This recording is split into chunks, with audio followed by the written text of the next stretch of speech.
I'm pleased to share with you a few facts and some of my ideas on strategies that are best suited to build and sustain resilience at the farm level to the hostile climate that has already started to emerge in the Caribbean.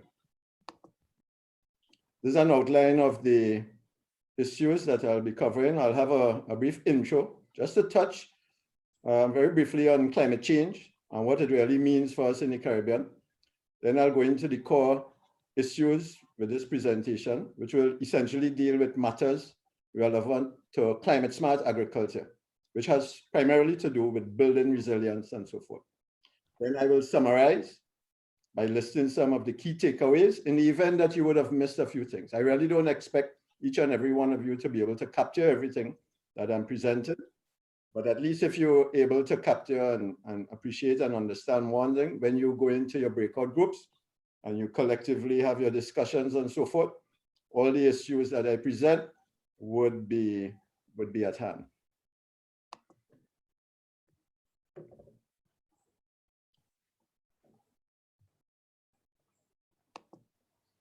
Right, so there I have a definition by the Intergovernmental Panel on Climate Change of what climate change is in a condensed version actually, right?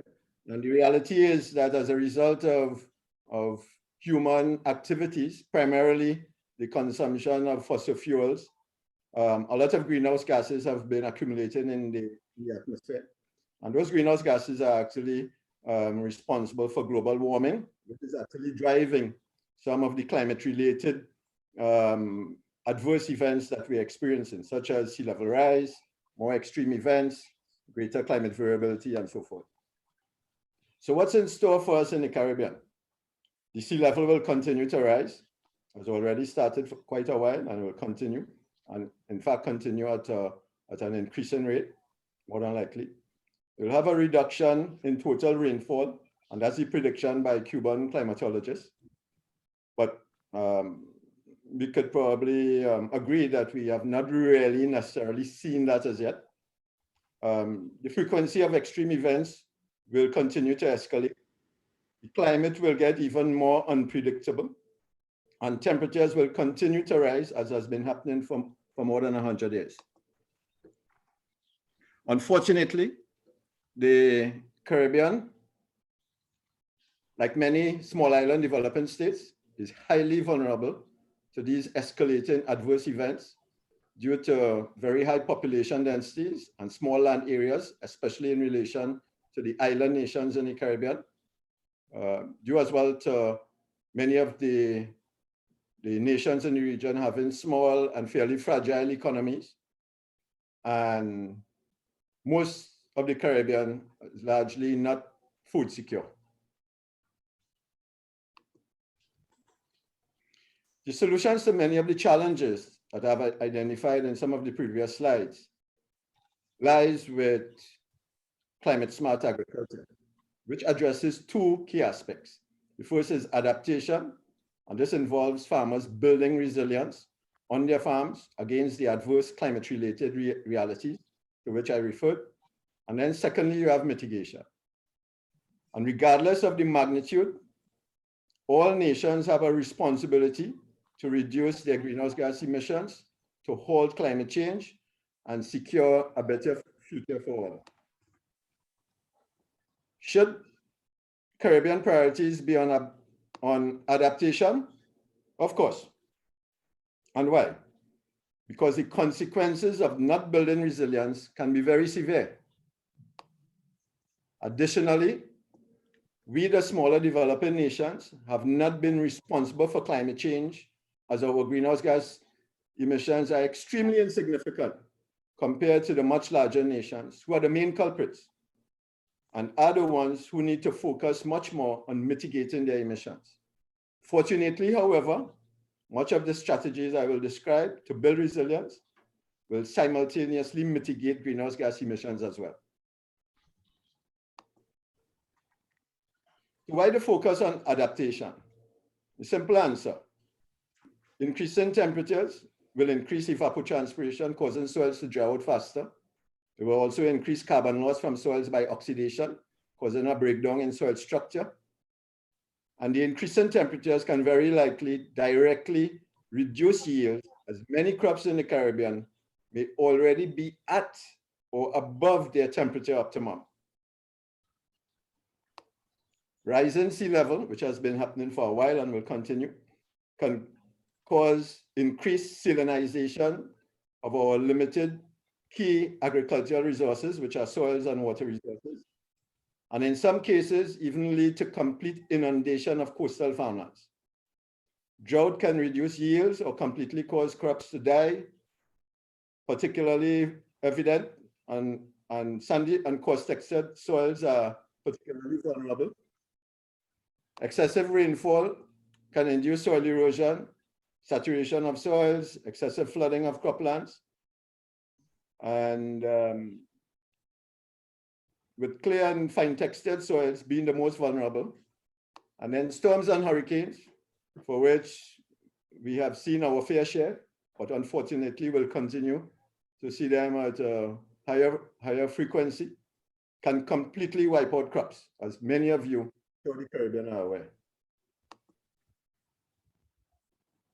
So let's get into the actual adaptation strategies. While there's another webinar that is likely to address it in more detail, I have included this one slide on crop-based strategies because, in my opinion, it is so important to building resilience at the onset. I could not find the source, but I certainly can recall the statement I found many years ago, which I want to share with you. And I'm paraphrasing here. The further away a crop is from its climatic and ecological optimum, the greater the likelihood of crop failure due to adverse climate-related events. That to me makes a lot of sense, and I hope it does to you as well. And so the first strategy speaks to that particular issue.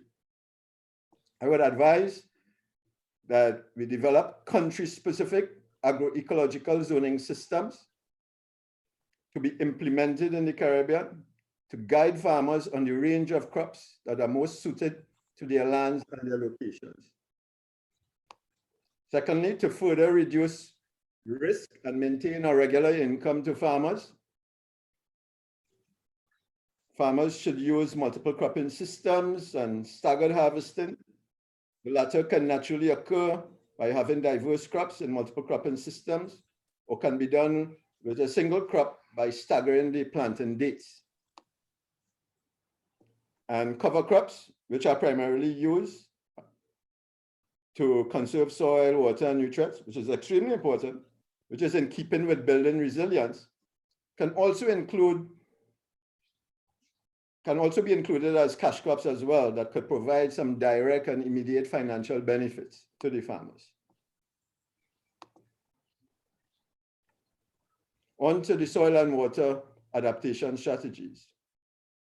Soil and water issues are intimately related, and they're really hard to separate, as one of the main aims in soil management is to optimize the availability of water and nutrients to maximize crop yields.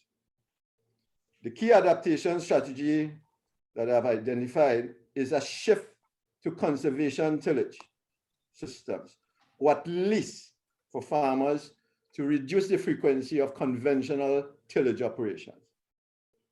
In conservation tillage, only a targeted portion of the land, and not the entire land, is tilled, and much of the residue from the previous crop is left in the fields before and after planting the next crop. Cover crops also have a role in this system as well.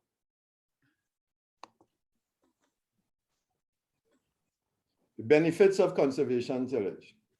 It improves soil quality, mainly through carbon conservation and sequestration, which in turn promotes aggregation and improves soil structure. And this in turn increases infiltration and drainage that minimizes erosion, runoff, and flooding in times of excessive rainfall, and particularly in times of storms and so forth. And secondly, it also improves water retention and storage to allow crops to better cope with periods of drought.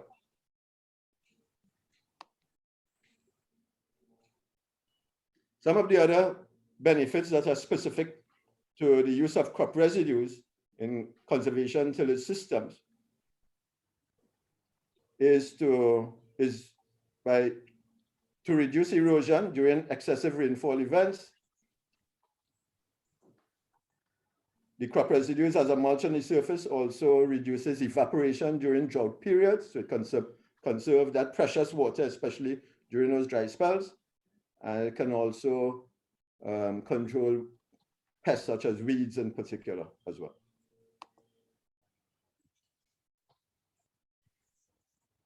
Other relevant adaptations, and these are aimed primarily at maximizing crop yields, which equates, in a sense, once you maximize crop yields, that equates to being able to remove a lot more carbon from the atmosphere and potentially have a significant portion of it being transferred into the soil. And two important adaptations that I've identified relates to irrigation water management and crop nutrition management. First of all, irrigation water management. There are two important things. Farmers must begin to engage in regular testing of their irrigation water. Because living in small island developing states, you find that a large portion of the farming community in many of these nations are actually very close to the coastal zones, where there's potential for intrusion of salt water, of saline water, of seawater underground. So especially those farmers who are in those areas that may be using underground water as a source of irrigation, at the very least, you need to check it for the salinity level, right? pH is also somewhat important, but I think more important would be a test on salinity. Farmers must also, with respect to irrigation water management, because the occurrence of extreme events, including droughts, is actually escalating as we move forward, right? Farmers must enhance water use efficiency by using low volume systems, such as drip and other targeted application systems, as well as even sprinkler holes. There's less energy consumption, and so an additional benefit would be a reduction in greenhouse gas emissions with these low volume irrigation systems. With respect to improved crop management, farmers need to ensure their crops get all 18 of the essential nutrients. 18. It's not just 2 or 3 or 5 or 10. It's 18 nutrients that have been identified as being essential for plant growth. And if any one of the 18 is not available for uptake by the plant or the crop will not perform well, and you will not achieve optimum yield of the crop. So that is really, really very important. And while water in soils and pests and diseases on crops are visible to the naked eye, farmers can see that. So you can look at your soil and see that it's very wet, or see it's very dry. If it's very dry, you know you need to add water. You can look at it and see pests flying around.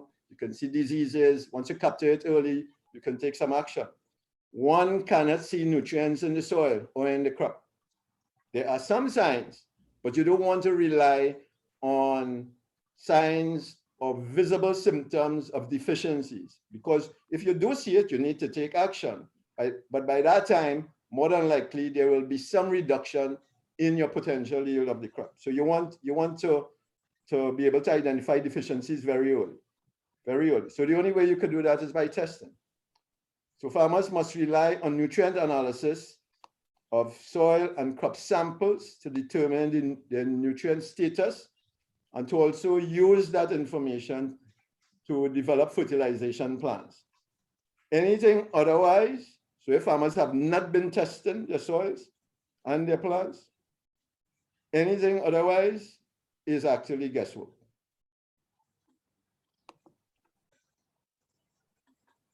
On the mitigation side, we first need to know what is responsible for greenhouse gas emissions. So with respect to carbon dioxide, which is CO2, soils have more carbon in organic forms, that is, than the atmosphere and above ground vegetation combined. But when soils are disturbed by tillage operations and so forth, whether it's mechanical or manual, much of that organic carbon can actually be lost as carbon dioxide as the organic carbon decomposes under aerobic conditions where you have a fair amount of oxygen. With respect to methane, which is CH4, under flooded rice cultivation, that's where it's most prevalent. That carbon, organic carbon in the soil, instead of converting to carbon dioxide, will actually undergo anaerobic decomposition, meaning decomposition in the absence of oxygen, to form methane. And then the third most important greenhouse gas that actually is lost from the agricultural sector is nitrous oxide, which is N2O. And that comes primarily from the use of nitrogenous fertilizers. And when I refer to fertilizers, I'm referring to all fertilizers, whether synthetic or conventional, right, or organic or natural fertilizers.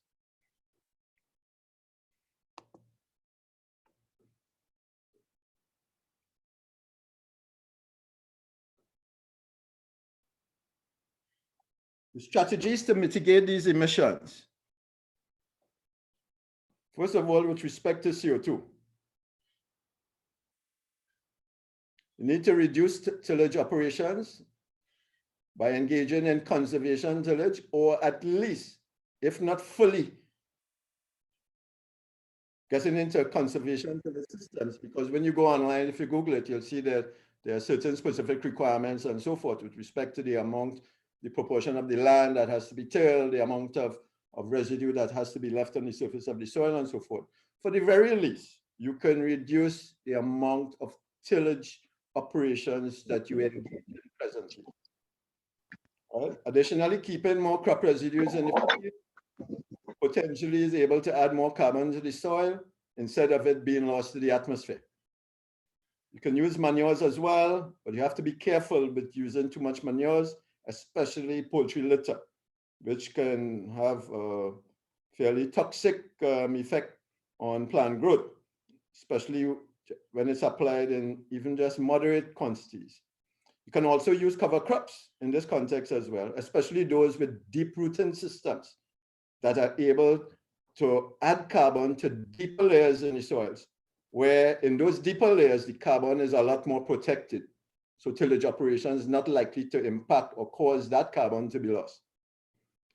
And then with respect to methane, because the bulk of the methane in the agricultural sector actually comes from rice fields, the key strategy to reduce that methane is to drain the rice fields at strategic times, maybe at times when you have to apply fertilizer and so forth, because that drainage will actually allow some aeration of the soils, which will significantly reduce potential for the carbon in the soils to be anaerobically decomposed to methane. And then finally, nitrous oxide.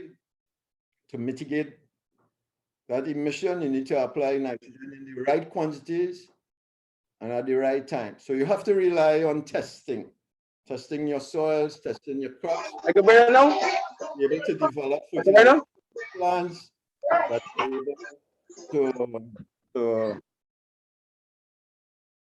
to recommend the right quantities of fertilizers in general, not just nitrogen, right time and in the right way and so forth. Right, so in summary, and I think I'm approaching, you probably have a minute or two. In summary, I would like you to go with some key takeaways and some recommendations. First of all, climate change is real.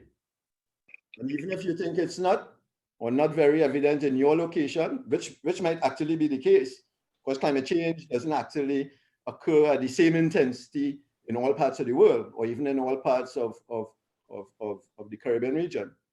Climate variability and sea level rise is occurring.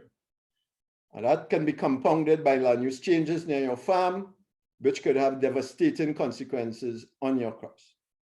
Secondly, your priority, as I indicated, should be adaptation.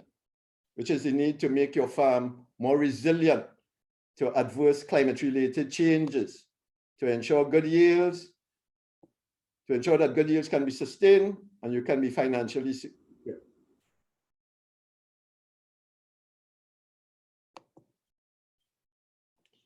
Third, I want to remind you, you need to test your irrigation water regularly, definitely for salinity and even for pH. And also there are other things as well, all right?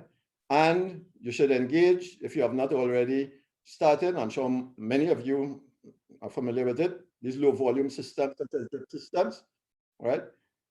Because good quality water will become more and more scarce.